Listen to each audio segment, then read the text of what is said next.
Hello, everyone. My name is Tammy Regger, and I am a higher self alchemist. I assist my clients with communication with their higher self to help their higher self guide them to the traumas of the past that are preventing them from being able to integrate who they are becoming. As we go through this rebirth process, we're integrating more and more of our higher self, our higher truth, our higher gifts, our higher knowledge. And there's a lot of stuff standing between us and it. A lot of it being emotional trauma or even physical trauma that has happened in past lives that have served as lessons for us as to why we shouldn't dabble in these things, why we shouldn't speak our truth, why we shouldn't share the knowledge that we have or the gifts that we have.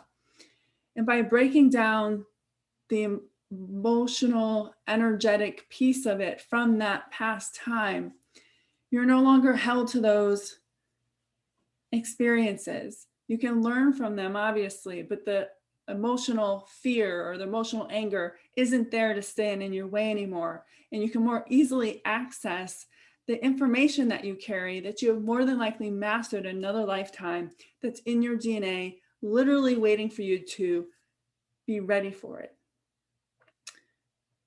And today's topic goes along with this. This is part of the rebirth process, which is what I'm going to talk about today. Now, the rebirth process is a process that we have all been going through, no matter who you are. I don't care whether you are aware of spirit guides or angels or energy work, does not matter. There's no one on earth right now that isn't going through this process. Everyone is in their own stages, and there's nothing wrong with where each person is. In my experience with myself and my clients, I have seen 3 separate phases. And the first 2, which I'll talk about in a minute, are the ones that most people are in, whether they know it or not. Some people are in one phase and not the other, and they don't come, like there's no order. The only thing that might be in order is the last one, which I'll talk about, and that depends again on your relationship with it. So what are the 3 phases? The 3 phases that I'm seeing right now, mind you, no one has ever gone through this process. This is brand new for all of us. There could be a 4th and a 5th phase in 6 months. I don't know. Right now, I can see a distinct 3-phase rebirth. So what are they? There's the mental, spiritual, and physical. Now, that's mind, body, soul, right? People will say, oh, it's just mind, body, soul. But mind, body, soul is about you in this physical existence, this life that you have. When they talk about mind, body, soul, and a lot of the holistic world, they talk about the now. And I'm talking about the actual multi-dimensional now, not the singular 3rd dimensional now. So hopefully that makes sense. So it's like a higher, I don't want to say, it's a more of an evolutionary jump we're making between the mind, body, soul of a single dimensional reality versus a multi-dimensional reality, what that entails. Part of that is we are becoming multi-dimensional beings. Through this process, well, we're already that, it's just realizing that. Through this process, we're elevating our frequency in our mind, body, and soul, and we're integrating more and more of our higher selves and the knowledge that he or she brings to the table that you've learned in other lifetimes. So most of us start in either the mental or spiritual, and it does not matter where you are. It's what your divine plan is for this lifetime and how you go through this process. And there's overlap in the mental and spiritual part. Spiritual is doing energy work, raising your frequency, working on your chakras, maybe even clearing meridians, which has a physical aspect, but they all tie together. And we've been doing that work. Many of us have been doing energy healing modalities, whether maybe you do them yourself, maybe you know something like Reiki or eat an energy medicine or do sound healing, or maybe you've been doing other people's modalities, and there's lots of them out there, and they work on the energetics to try to get your body to get to a higher frequency by you offloading the lower frequencies of, say, fear and anger and so forth. So we've all kind of been in there. I've been probably in that segment for 8 or 9 years working on that spiritual piece. And then the mental comes in, especially with the work I do, because I focus on the emotional trauma that's preventing you from being your best self, preventing you from sharing your voice, from having the success you want, the abundance you want, and so forth. So you really have to know that the two of them go together. If you're doing energy work around limiting beliefs, it's going to affect your mental state. If you're doing work on emotional trauma, that affects your mental state. Your mental state is all based on emotions. It's how you feel in the moment. It's whether you come from a place of anger, whether you come from a place of fear, whether you come from a place of jealousy, or whether you come from a place of joy, happiness, fun, and adventure, which is where we're attempting to move from, or move to, sorry. So many of us have been taught from a young age that we're supposed to always look for what's wrong, even when things are sweet. I mean, sweet, like really good. We've been taught to always be on the lookout because something could go wrong or a shoe could drop somewhere. And we're constantly coming from a place of fear when we're there. Fear of the unknown is a big one. Some of us maybe live from anger as a child. Maybe that's how your household was. But that construct is a mental construct of where you live on your day-to-day basis. All your decisions are based on this mental construct of either fear or anger, jealousy, guilt, shame, whatever it is. And when we work through some of the spiritual work and we work through understanding how to get ourselves out of that very well trained, treaded path of coming from a place of judgment or anger or resentment, and getting ourselves to consciously choose to move and live from a place of joy, excitement, peace, freedom, whatever it is. And it could be multiple things. That's a mental state. And emotional or energetic work that works with the emotions can be tied to the mental state as well. But there's a spiritual component, because every time you release something that's preventing you from living in that joy bandwidth or that play bandwidth, you are shifting your own frequency, which then affects the spiritual aspect. And we get to go higher and higher and higher.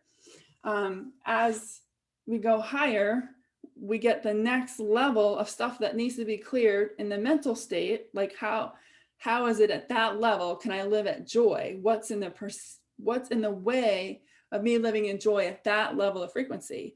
So it's not one level. Once you clear, say an anger thing, you could rise to a frequency and trigger anger again. It's not that something underneath didn't work. It's just that there's another level of it.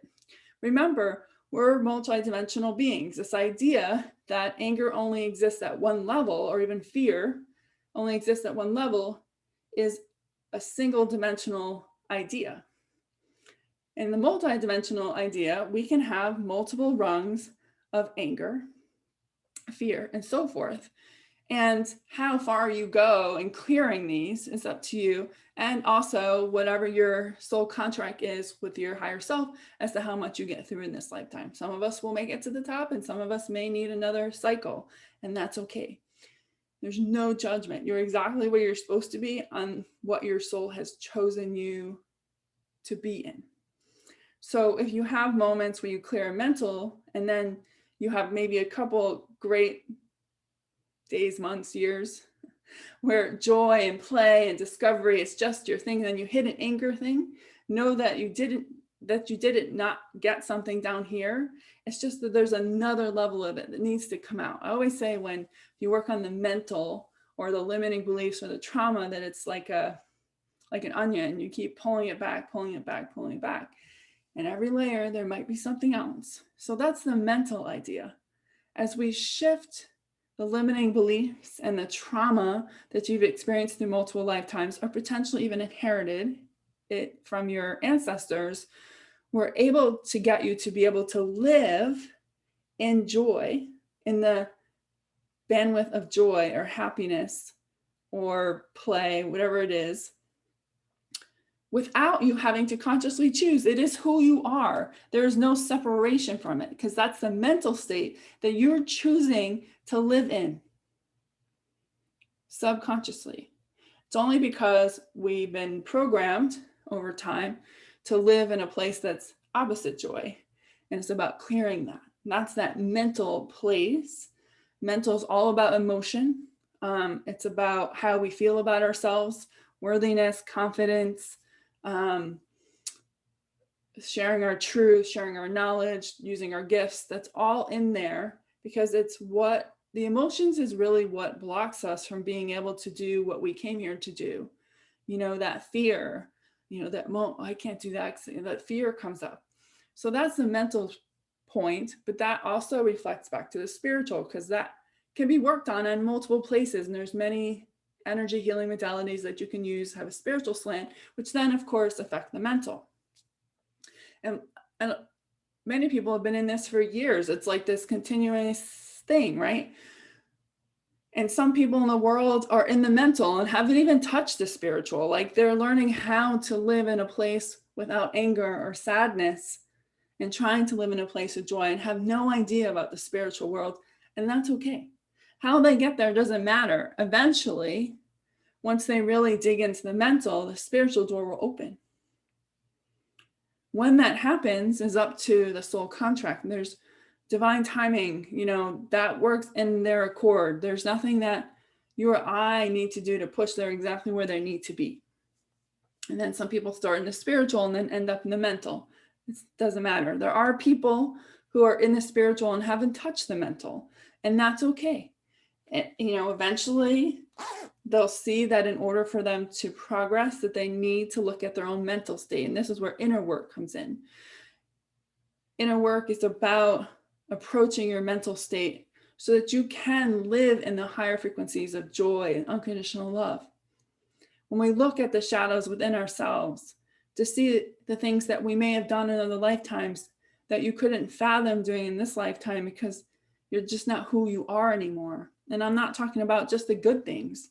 You can't just look at the good things. You have to look at the stuff that we've done in past lives that you might be really embarrassed about or really upset with yourself about.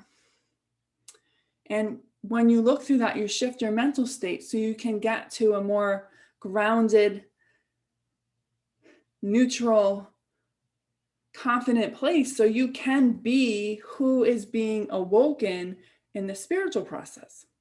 In the spiritual process, we're starting to learn how to work with our higher selves, work with our unseen friends, work with the ascended masters, and understand really who we are at a soul level.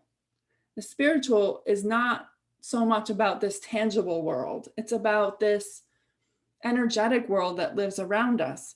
And we start to learn about all these different things that we can pipe in and understand more of who we are from a higher self's perspective. Your higher self is every lifetime you've ever lived from the moment you were created, whenever that was. You could have lived hundreds of lives, or maybe thousands of lives, and every single one of those he or she has recorded as part of their experience. And it's made you who you are today. And as you learn about those things, you start to learn that maybe you lived in ancient Egypt and you were in the pyramids, or maybe you were in Atlantis, or maybe you knew Jesus, or maybe you were a druid or whoever, or maybe you were in the Mayan temples. And then you start to gravitate towards the information that these little windows are showing you, and it starts to really open you up to this idea of who you really are from a multidimensional point, from a higher self point. And you start to really dig into that and start to become more of that. And in that, you shift your mental state, because you start to remember what it was like when you practice your gifts and knowledge in such a beautiful way. And you start to exude that same confidence and glory and success and freedom and play that your soul already knows. You already know. That's why we crave it, because we've been there before. And that's that spiritual aspect. And then the mental has to get into play, because your mental has to change in order to be able to even associate with that. It's like a whole different playing field. It's like, I mean, you're just not changing out, like whether you're on third base or fourth base, you're not changing the color of the grass, you're changing everything. Some of us might only change and tweak a few things, and some of us are literally throwing everything out and changing everything. And in order to get over that, we have a mental process that we have to go through. We have to work through the emotional trauma that these gifts and these lifetimes are exposing, so that we can move into the experience of that and bring forward now what we were doing then that we need now. But we can't do it when it's wrapped in trauma of anger, despair, grief, sadness, whatever it is. We need to unwrap it.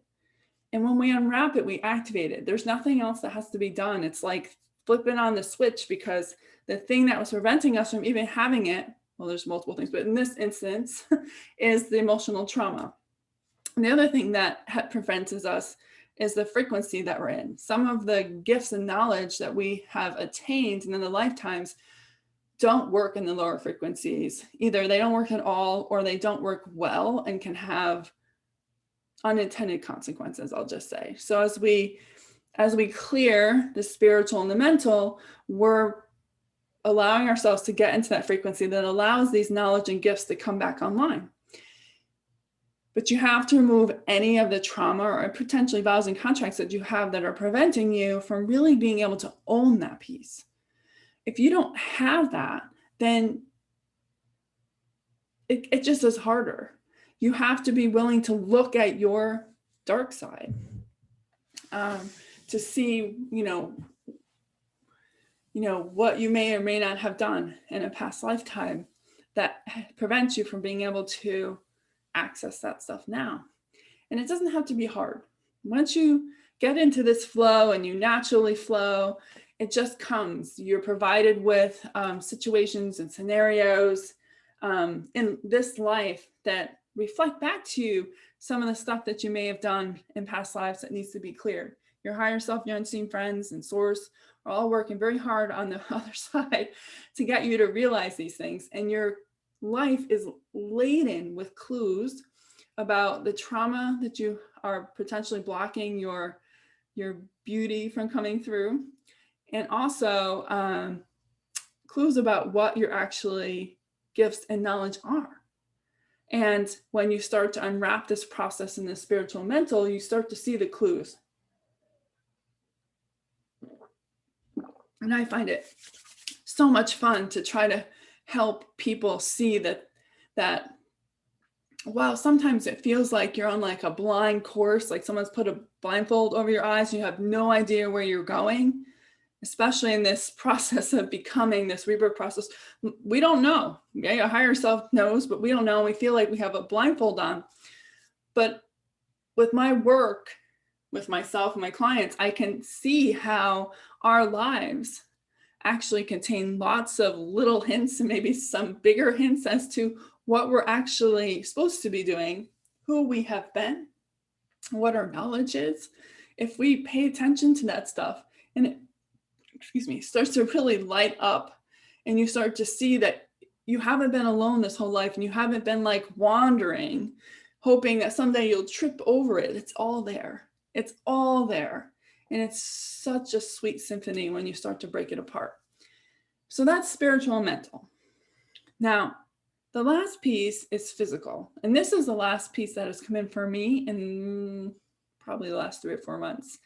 And it's something that I can say I've not been great at.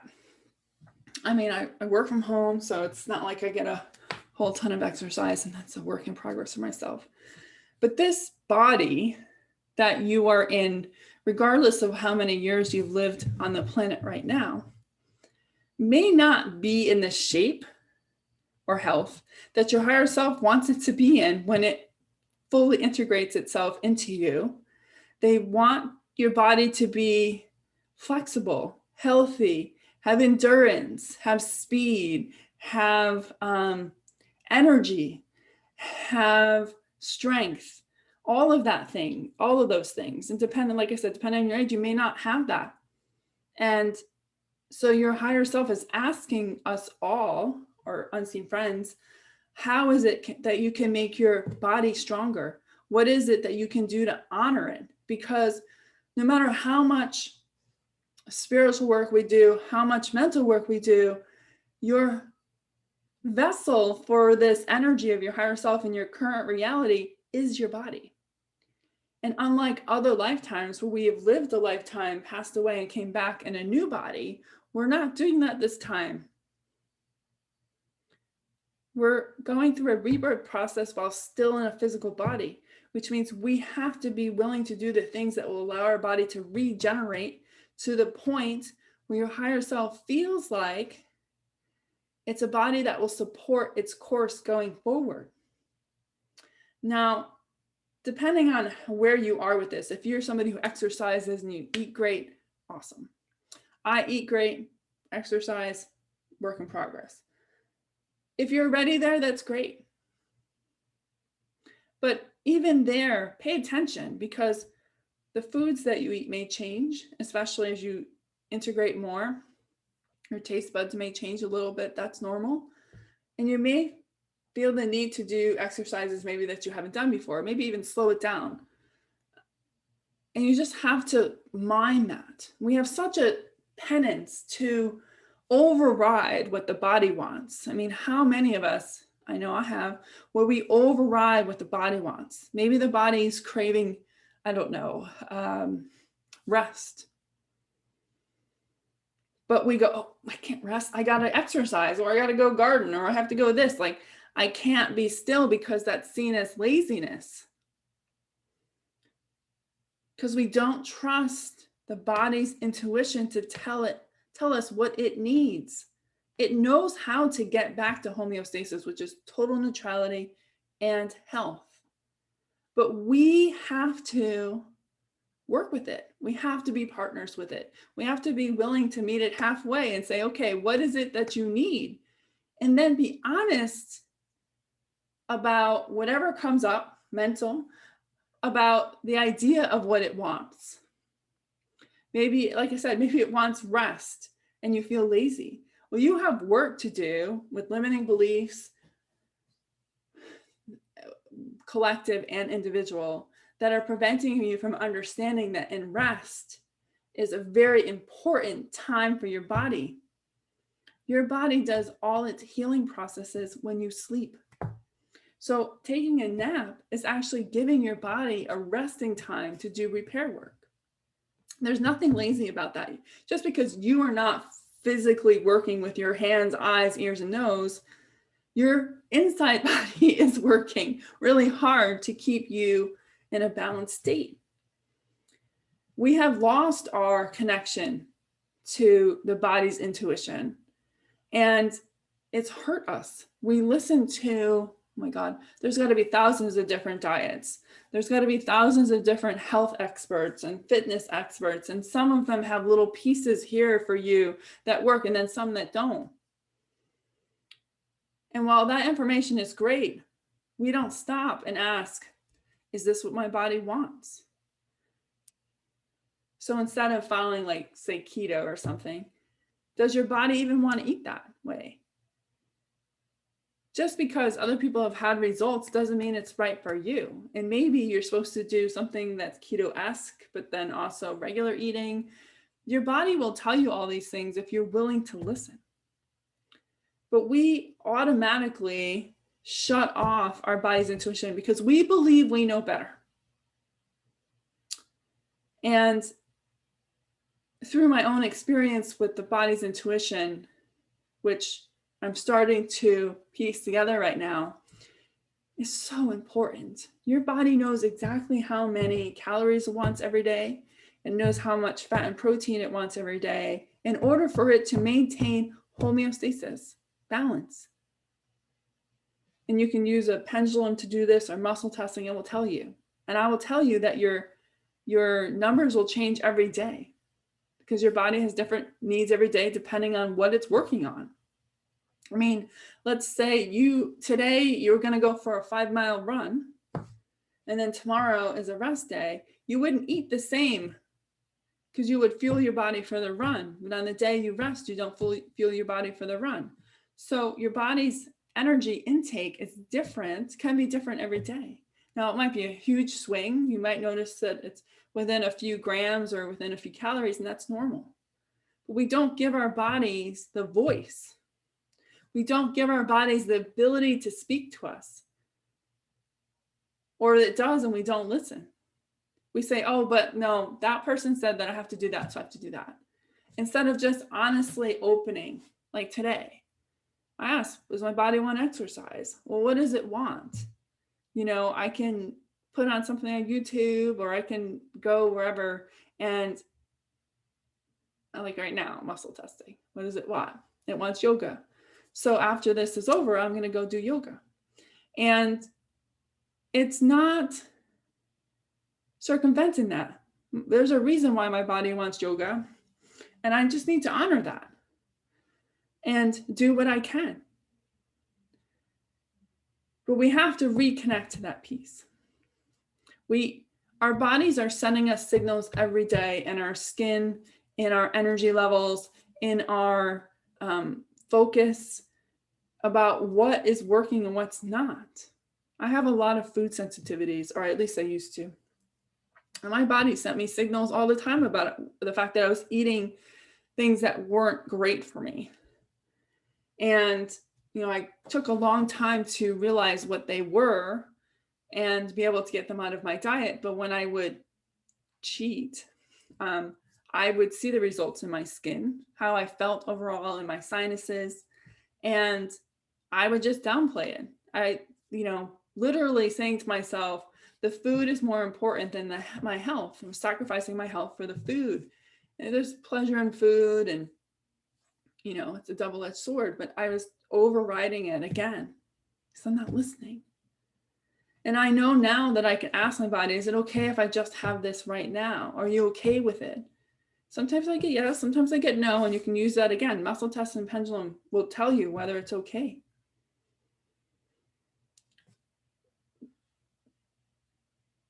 You know, anything that you put in your body, you should be muscle testing every day. Does my body want this? Is this what my body needs right now? And some days you're going to get a yes for some things, and some days you're going to get a no. And as you start to learn how to work with the body, you'll be more in tune to that. I go to a naturopath, and it was probably like 2 years ago.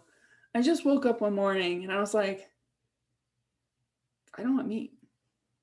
It wasn't that it was gross or anything else. I've gone back and forth between vegetarian and eating meat constantly, back and forth, depending on where I am in my life. And it was just, I just didn't have any desire for it. It was a very weird thing.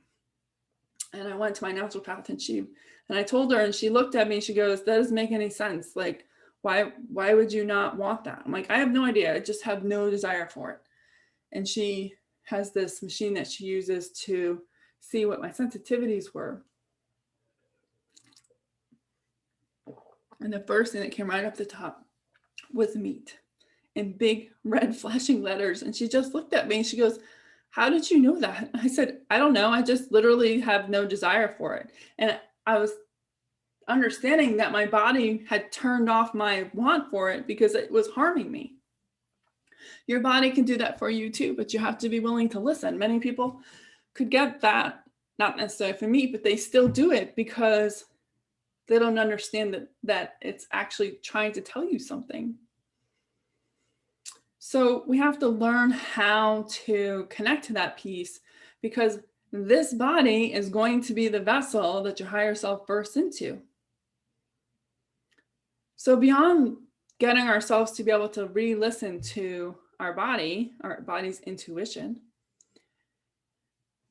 being able to do the limiting belief work around it and the trauma that we have experienced, not just this lifetime, this is genetic stuff around the body, about how our bodies make us not feel worthy, no confidence, all the BS beliefs around food that they teach women, or the ideal image of a woman, all of that needs to be worked through, which again, we go back to the mental and spiritual part. They're all interconnected. They're not separate pieces. The body's intuition, step one of this. The other piece is your higher self wants to be younger. Now, depending on how far along you are in this age, you might think, what? You know, many of us take supplements. Many of us take exercise, keeps us younger. Healthy food choices keep us younger. But there's more to it than that. So back in April, I was listening to something, and he said, your body will reflect the age it believes it is. And I thought, oh, so I muscle tested that. What age does your body actually think it is? And my body thought it was a good 30 years older than I actually am. And I was shocked. Shocked to a point, not shocked to other points, because there were certain things that were happening that made sense and I didn't understand. So your body has certain programming in place to act a certain way or to be health in a certain way based on your age. That's all programmably collective and ancestral and so forth. So your body will reflect that in whatever age group he thinks you're in. Now, as we know, as we go through time, based on what they tell us in this third dimensional world, that our body decomposes as we get older. So if your body thinks you're 30 years older than you actually are, you are in a state of breakdown more than you're supposed to be. With Theta Healing, which is something that I teach, and it's the same thing that I started with before I started to do the Higher Self Alchemy, which totally transformed my life. I changed my belief that I was that age to my current age. And this we should all be doing. Like if you muscle test and your body believes that it's, 75 and you're 55, then you want to change the belief so that your body acts like it's 55, not 75. And just in doing that, you will reactivate some of the processes that may have really gone off the deep end at thinking it's 75 instead of 55. So maybe that means your body produces more collagen or whatever it is. I don't know the processes. I'm just sharing what came through in April, I think. So I lessened mine to my current age. And I watched my body have more endurance, have more energy, be able to walk around the block without feeling like I was awful. It's just different. And I just muscle tested. I'm actually younger now than my current age, which I'll get into how that's happening, right? So you first want to focus on just getting yourself to where your current age, your current body age. And then what comes in behind that is your higher self says, well, I don't want to be your current age. And this is what happened to me. I don't want to be your current age. I want to be 22. And I just went, but that's like a lifetime ago.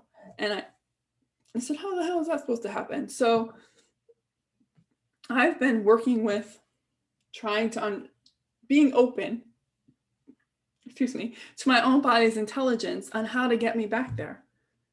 And it can be done.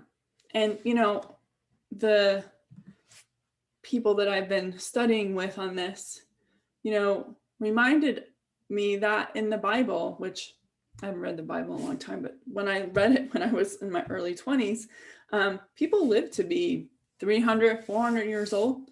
People were having babies in their hundreds. Okay. So it's not unheard of for us to have an extended lifespan. It's just that our body's been programmed to believe that it can only live a shorter whatever for a number of reasons. And as we go into higher and higher frequencies, we can actually expand more and more of our lifespan in this body.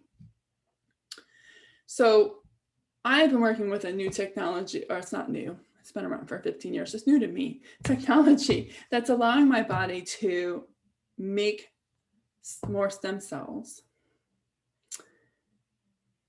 so that my body can do the repair work it needs in order for me to get back to 22. Where it also helps balance my brain chemicals, reduce stress. Stress is one of the biggest things that causes us to degenerate over time. It allows my body to make more antioxidants. It helps with cell metabolism, which is something else that over time gets convoluted because of all the toxins that build up in the body, and the cell metabolism can't really work right. And through this light technology, it's a light therapy, you can actually get your body to reinvent itself, rejuvenate itself, so that it can be at the level that your body, or sorry, your higher self wants you to be in when you rebirth in. Your higher self doesn't want to birth into a body that can't run, or maybe doesn't have the mental focus that it wants. Because remember, that's what they would get if they got a brand new baby body. But we're not going to do that this time. So first and foremost, you should start with listening to what your body wants. And if you don't know how to do that, you can drop a comment below. I would love to talk about that if you want to know more information on how you can start to listen to your body and really start to trust it. Because we've learned not to trust our bodies. We've learned that somehow our bodies are less than our consciousness. And they are one and the same. They are the physical aspiration of who we are inside. And your skin and your eyes all reflect inside. So in order for that to happen, we need to work on the inside so our outsides reflect what our higher selves want them to be. And this light therapy I'm working for is not a supplement or anything. It literally is just quarter-sized patches, and it works without you having to do anything other than wear them and trust your intuition on which ones they want and what it wants and where it wants it, and so forth and so on. If you want more information about that, there's a link in the description on how you can get more information on that.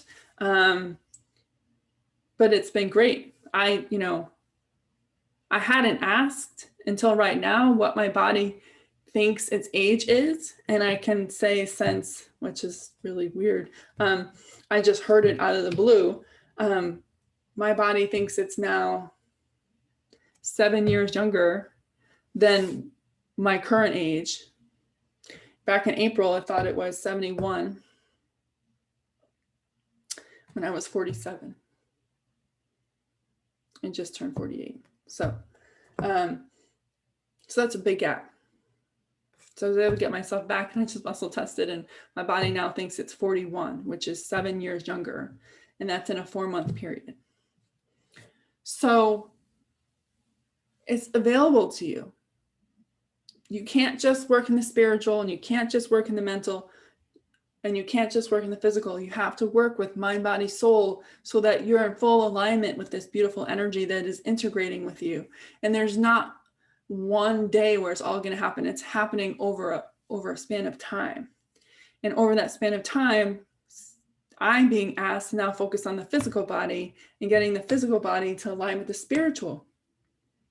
Kundalini runs through your body. Your spine is your connection to the universe and earth. So it's important that all of those things are working properly in order for you to really become into your own. And some people need to reduce stress hormones so that their body can actually do the repair work instead of just putting out fires caused by stress. And this light therapy has really helped me with that. And it's been such a blessing. It's one of those things that I wasn't looking for. It came to me. And when that happens, I know it's a huge thing. So if you're interested in knowing more about that, again, it's in below. It's beyond getting me to 41, which just realized that now. It's really helped with my food sensitivities, because remember I told you I had them, but they no longer have them anymore. And that's one of the biggest changes I've seen, is that I don't have the food sensitivities like I used to. My face, I was in the sun and it was my birthday, so I probably overdid it. But there was a point about, a week or two ago where I didn't have any red face. I've never seen that, but I've had that my whole life. And it's only really because of these patches. So if you're interested in that, let me know. If not, just start listening to your body's intuition. Just by doing that, you will start to give your body what it needs. And be okay with what it asks you for. If it wants rest, be okay with that. And if you can't be there, then you got work to do. Inner work about why you can't do that. So those are the 3 phases of what I'm seeing currently with myself and my clients, and they're ongoing. Like, just because I moved into this physical aspect doesn't mean the spiritual and mental aren't still happening, because they're all related. It's just like the next step, if you will. And it isn't just about taking care of the body. When they talk about mind, body, soul, they're just talking about taking care of this body from this perspective so that you age slower and your older years are more quality of life. This takes it to a whole other level. This is literally youthing. Your higher self is asking for you to help your body youth. Forget aging, out the window. And that's all just mental constructs and the belief that that has to happen. So those are the 3. If you have any questions about the 3, you want me to go deeper into the spiritual, mental, physical, let me know in the comments below. We can go deeper. I wanted to put this together because I think there's a lot of questions about what is actually happening. And I'd like to share my experiences with it because it seems to help others. So I hope this was helpful, and have a great night, day, wherever you are. And I will see you soon. Bye for now.